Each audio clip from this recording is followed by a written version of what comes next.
So we're at 3 o'clock. Chris has offered to stick around for people who want to talk about the gun stuff. But let's just end on this note here, which is a very interesting question. Why do our leaders not ask anything of us anymore? I am from the generation of JFK, where government asked us to join them in solving problems. Why are we not doing that anymore?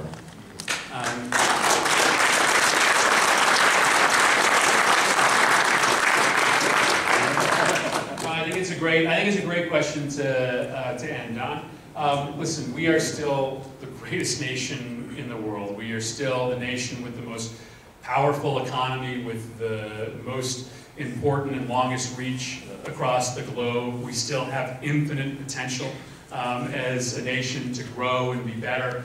And yet, because we have stopped sort of asking each other to sacrifice, we've been stalled economically and technologically for a number of years. And we're going to have to all band together to find a way out of this. And when it comes to this budget, we have an opportunity to get a budget settlement that allows this nation to catapult ahead of the rest of the world when it comes to the global recovery. Right? Our debt problems are nowhere close to those in Europe.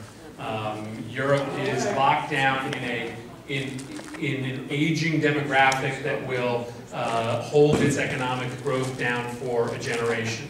China is going through its own economic revolution today, where wages are increasing by 25% a year. We're seeing a reindustrialization of the West because it no longer makes as much sense to produce a good in China as it did 10 or 20 years ago.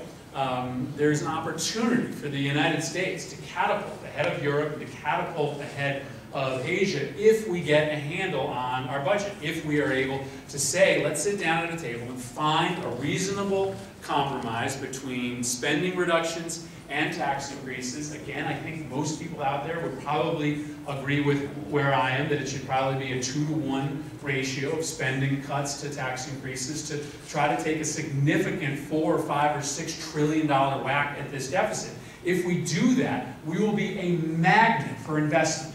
World capital will flow to the United States because it is no longer as profitable to put it in Asia, and people are not confident that Europe has got its handle on its problems. If we show that we're serious about deficit reduction, if we show that we're serious about controlling entitlements along the lines of what I talked about earlier, we can jump ahead of the rest of the world and not be talking about growing 200,000 jobs a month, as we were happy to do last month, by talking about growing 500,000 jobs a month. It's there for the taking if we make the decision to do it.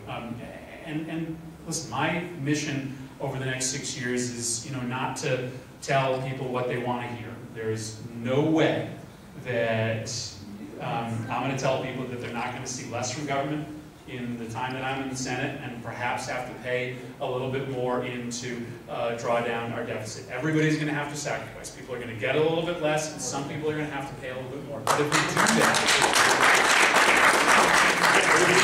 if we do that, the medium and long-term benefit to this nation is infinite. And so I appreciate you guys all coming out.